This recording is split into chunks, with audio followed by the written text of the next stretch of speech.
Today, we are going to learn English with a sweet love story, with a sweet love story, with a sweet love story.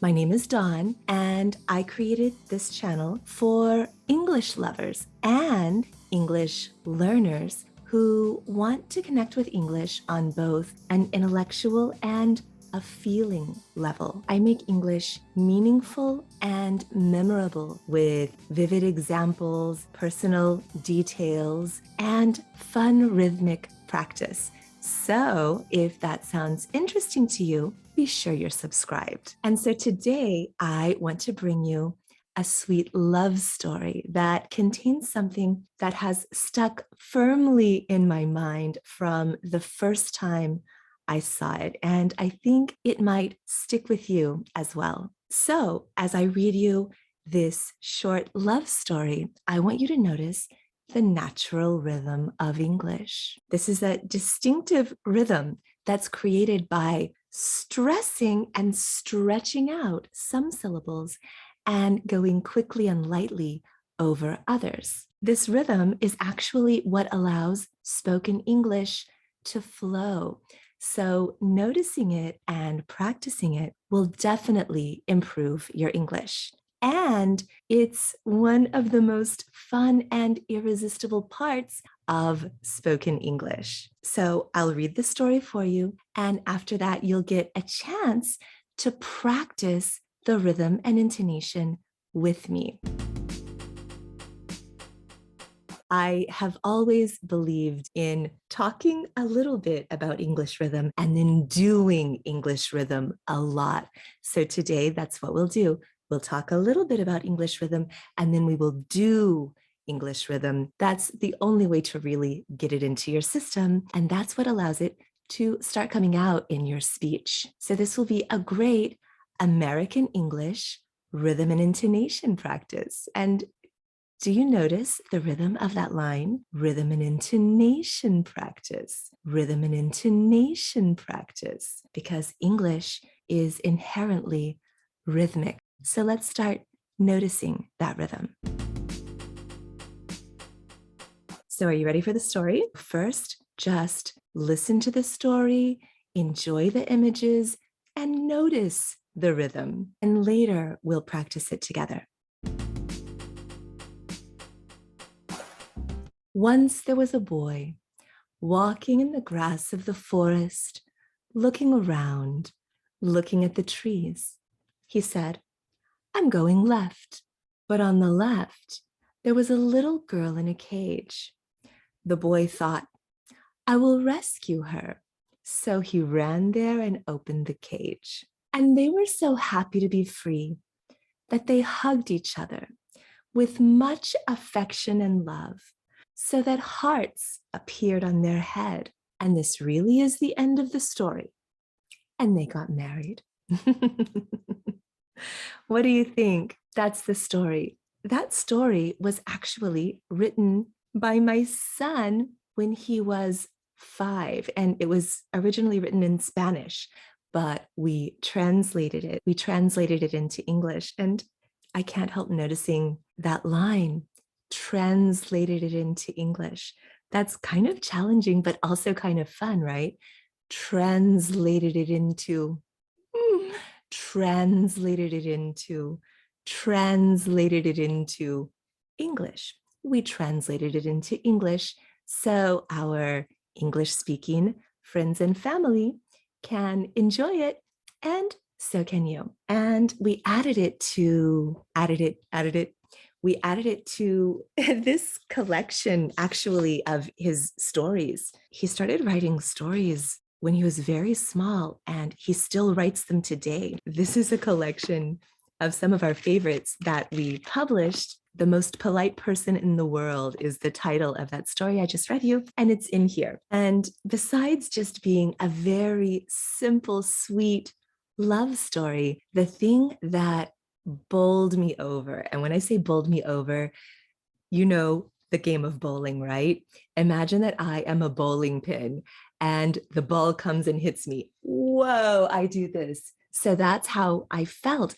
It bowled me over when I saw the drawing of that hug. It's one of the sweetest and purest visual expressions of love that I have ever seen, and it has never left my mind. In fact, I had it made into a necklace. And if I ever think to put on jewelry, I'm probably putting on this necklace.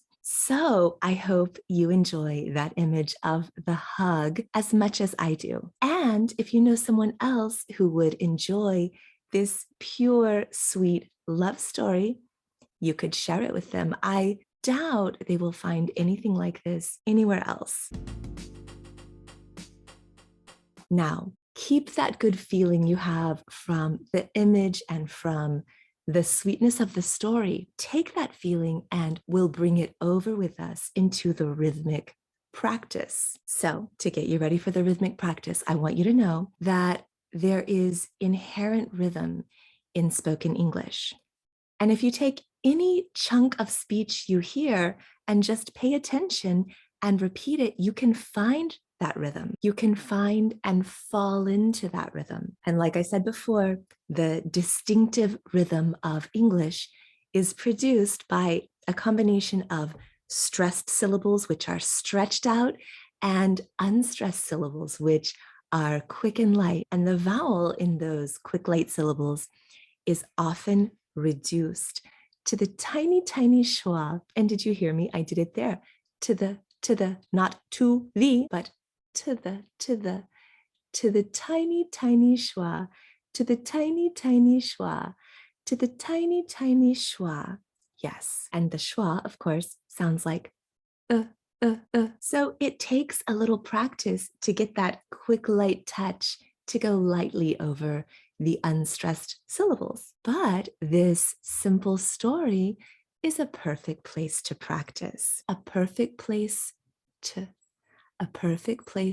practice. Yes. So I'll lead and you just relax, follow the rise and fall of my voice. That's my intonation, and fall into the rhythm of American English with me.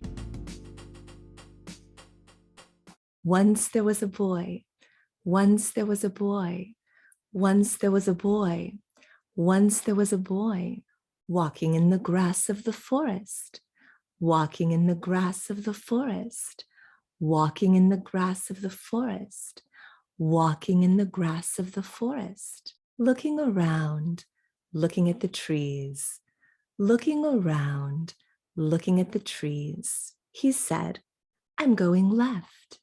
He said, I'm going left. He said, I'm going left. He said, I'm going left, but on the left, but on the left, but on the left, but on the left, but on the left, there was a little girl in a cage. There was a little girl in a cage. There was a little girl in a cage. There was a little girl in a cage. The boy thought, I will rescue her. The boy thought, I will rescue her. The boy thought, I will rescue her. The boy thought, I will rescue her. So you notice I'm not pronouncing the H. So he ran there and opened the cage. So he ran there and opened the cage. So he ran there and opened the cage. So he ran there and opened the cage. And they were so happy to be free. And they were so happy to be free. And they were so happy to be free. And they were so happy to be free that they hugged each other, that they hugged each other, that they hugged each other, that they hugged each other with much affection and love, with much affection and love, with much affection and love, with much affection and love, so that hearts appeared on their head, so that hearts appeared on their head, so that hearts appeared on their head, so that hearts appeared on their head. And this really is the end of the story. And this really is the end of the story. And this really is the end of the story. And this really is the end of the story. And they got married. And they got married. And they got married. And they got married. All right. So, how did you like the rhythmic practice? If you liked it, write "feel the rhythm" in the comments, and that will let me know. And what was your favorite line? Which was the most irresistible line? I'm super curious, so let me know. And if you would like your own copy of this story to enjoy and to practice your rhythm, let me know in the comments and I'll share it with you. And you can come back to this video and practice again and again. And the more you practice, the more benefit you will get. I hope you enjoyed the story. I hope it helped you connect with the inherent rhythm of English in a way that will stay with you. And I hope you loved the image of the hug as much as I do. Thank you for sharing this time with me, and I will see you soon to continue this conversation. Bye-bye.